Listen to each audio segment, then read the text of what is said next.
सातवीं कक्षा के विद्यार्थियों, मेरी तरफ से आप सभी को सुप्रभात। बच्चों, आज हम आपकी अप्रैल और मई के सिलेबस की रिवीजन शुरू करने जा रहे हैं, जिसमें हम सबसे पहले आपका पहला पाठ भारत के कोने कोने से रिवाइज करेंगे। भारत के कोने कोने से हम सब बच्चे आए हैं, नई उमंगों आशाओं का हम संदेशा लाए हैं। हम गिरी की ऊंचाई लाए, हम सागर की गहराई, हम पूर्व से आए लाए प्रातः किरण की अरुणाई। इसमें कवि कहता है कि हम सब बच्चे भारत के कोने कोने से आए हैं और अपने साथ नई उमंगों और आशाओं का संदेशा लेकर आए हैं। हम गिरी की ऊंचाई लाए अर्थात हम पर्वत की ऊंचाई अपने साथ लाए हैं। हम सागर की गहराई और सागर की समुद्र की गहराई भी अपने साथ लाए हैं। हम पूर्व से आए, हम पूर्व दिशा से आए हैं, लाए प्रातः किरण की अरुणाई और अपने साथ सुबह की किरणों की अरुणाई होता है लाली और सुबह की किरणों की लाली लाई हैं।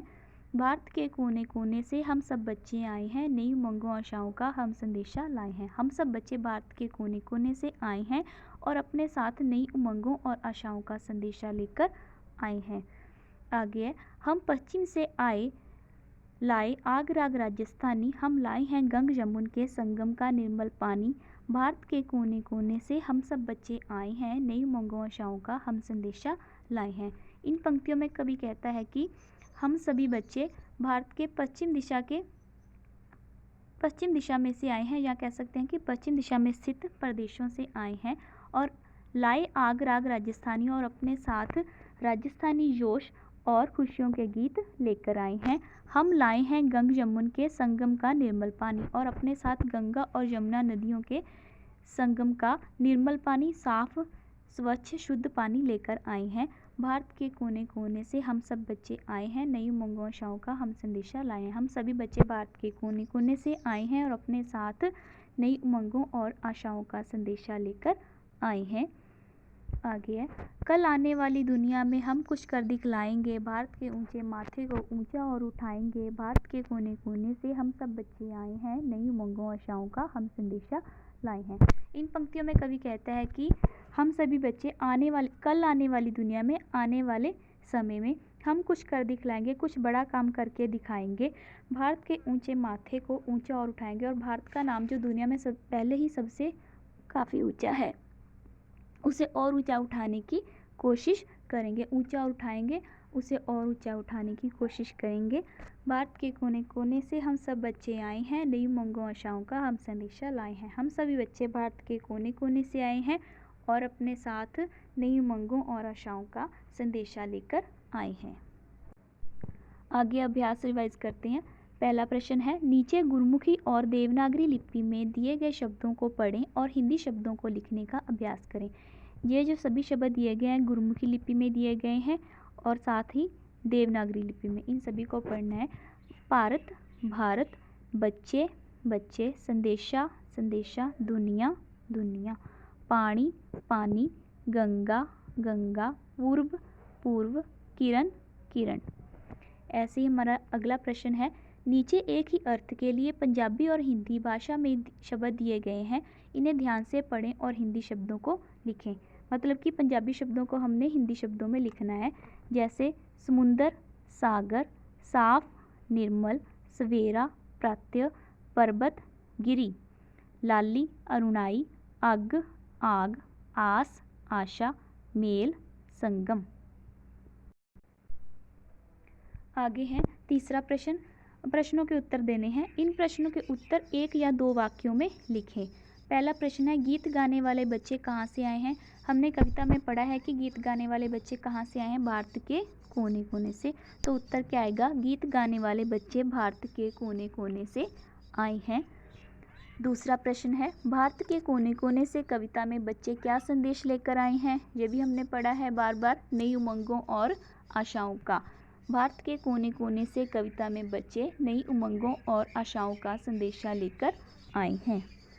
आगे तीसरा प्रश्न, कविता में गिरी और सागर का क्या अर्थ है। गिरी का अर्थ है पर्वत, ये भी मैंने आपको बताया है, और सागर का अर्थ होता है समुद्र। गिरी का अर्थ है पर्वत और सागर का अर्थ है समुद्र। आगे चौथा प्रश्न, बच्चे अपने देश के लिए क्या करना चाहते हैं। बच्चे अपने देश के माथे को और ऊंचा उठाना चाहते हैं। हमने पढ़ा था ना कविता में, भारत के ऊंचे माथे को ऊंचा और उठाएंगे, तो उत्तर आएगा बच्चे अपने देश के माथे को और ऊंचा उठाना चाहते हैं। आगे चौथा प्रश्न, इन प्रश्नों के उत्तर 4 या 5 वाक्यों में लिखें। पहला प्रश्न है, नई उमंगों आशाओं से कवि का क्या अभिप्राय है। नई उमंगों आशाओं का क्या मतलब है। उत्तर आएगा, नई उमंगों आशाओं से कवि का अभिप्राय है कि बच्चे जो कि भारत के कोने कोने से आए हैं, वे अपने संग सकारात्मक भाव लेकर आए हैं। सकारात्मक भाव कह सकते हैं कि अपने साथ पॉजिटिव सोच लेकर आए बोल सकते हैं हम। उनमें भारत देश के लिए बहुत कुछ करने का उत्साह है, आगे सफलता के पथ पर बढ़ने की चाह है, भारत देश को प्रगति पथ पर लेकर जाने की आशाएं हैं। ये सभी हम उसमें लिख सकते हैं कि नई उमंगों और आशाओं से कवि का क्या अभिप्राय है। आगे फिर कविता की पंक्तियां दी गई हैं। कल आने वाली दुनिया में हम कुछ कर दिखलाएंगे, भारत के ऊंचे माथे को ऊंचा और उठाएंगे। इसकी व्याख्या मैंने आपको करवा दी है ना पहले ही। वैसे ही लिखना है कि हम भारत के जो बच्चे हैं, हम आने वाली दुनिया में, मतलब कि आने वाले समय में कुछ करके दिखलाना चाहते हैं, कुछ नया करके दिखलाना चाहते हैं, कुछ बड़ा काम करके दिखाना चाहते हैं और भारत के ऊंचे माथे को और ऊंचा उठाना चाहते हैं। ठीक है, वही व्याख्या इसमें आ जानी है।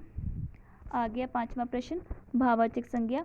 पहला है ऊंचा, ऊंचाई, गहरा, गहराई, अरुण, अरुणाई। फिर आ गया 6ठा प्रश्न, निम्नलिखित शब्दों के वर्ण विच्छेद करें। जैसे भारत, भारत का वर्ण विच्छेद करेंगे तो क्या आएगा, भ के पैर में हलंत, फिर आ की मात्रा आ, प्लस र के पैर में हलंत, प्लस अ, प्लस त के पैर में हलंत, प्लस अ। ऐसे सभी शब्दों का हमने वर्ण विच्छेद करना है। जैसे गिरी, ग के पैर में हलंत, छोटी ई, प्लस र के पैर में हलंत, छोटी ई, गिरी। फिर राजस्थानी, र के पैर में हलंत, रा था ना, आवाज़ आ रही है आ स्वर की, तो आ, फिर ज के पैर में हलंत, प्लस अ, फिर स आधा है तो स के पैर में हलंत, फिर थ के पैर में हलंत, आ की मात्रा, प्लस न के पैर में हलंत, फिर बड़ी की मात्रा। ऐसी दुनिया शब्द है, द के पैर में हलंत, प्लस उ, प्लस न के पैर में हलंत, प्लस छोटी ई, प्लस य के पैर में हलंत, प्लस आ। ऐसे ही सभी शब्दों को हमने वर्ण विच्छेद करना है। 2 रह गए, संदेशा, स के पैर में हलंत, प्लस अंग, द के पैर में हलंत, छोटी ए, श के पैर में हलंत, प्लस आ, संदेशा। इन सभी वर्णों को मिलाकर बन गया संदेशा। फिर निर्मल शब्द, न के पैर में हलंत, प्लस ई, प्लस र के पैर में हलंत, प्लस म के पैर में हलंत, प्लस अ, प्लस ल के पैर में हलंत, प्लस अ। इन सभी वर्णों को मिलाकर बन गया निर्मल। आगे है 7वां प्रश्न, समान अर्थ वाले शब्द लिखें। जैसे गिरी को क्या बोलते हैं हम, पर्वत, किरण, म्यूख, पूर्व, पूर्व दिशा, माथा, मस्तक, संदेशा, संदेश, प्रातः, सुबह, सागर, समुद्र, पानी, जल, दुनिया, संसार। आगे हमारा 8वां प्रश्न, बहुवचन रूप लिखें। आशा, आशाएं, ऊंचा, ऊंचे, उमंग, उमंगें, कोना, कोने, संदेश, संदेशे, बच्चा, बच्चे। आ गया 9वां प्रश्न, नीचे दी गई पंक्तियों को पूरा करें। हम गिरी की डैश ऊंचाई लाई, हम सागर की गहराई। तीसरा है, हम पश्चिम से आए लाए आग राग राजस्थानी, हम लाए हैं गंग यमुन के संगम का निर्मल पानी। जो हमने कविता में पढ़ा था, बस वही पंक्तियां जो हमने पूरी कर दी। तो इसी के साथ ही बच्चों, आज का हमारा उपविषय यहीं पर समाप्त होता है। उम्मीद है कि आपको पाठ अच्छे से समझ आ गया होगा। धन्यवाद।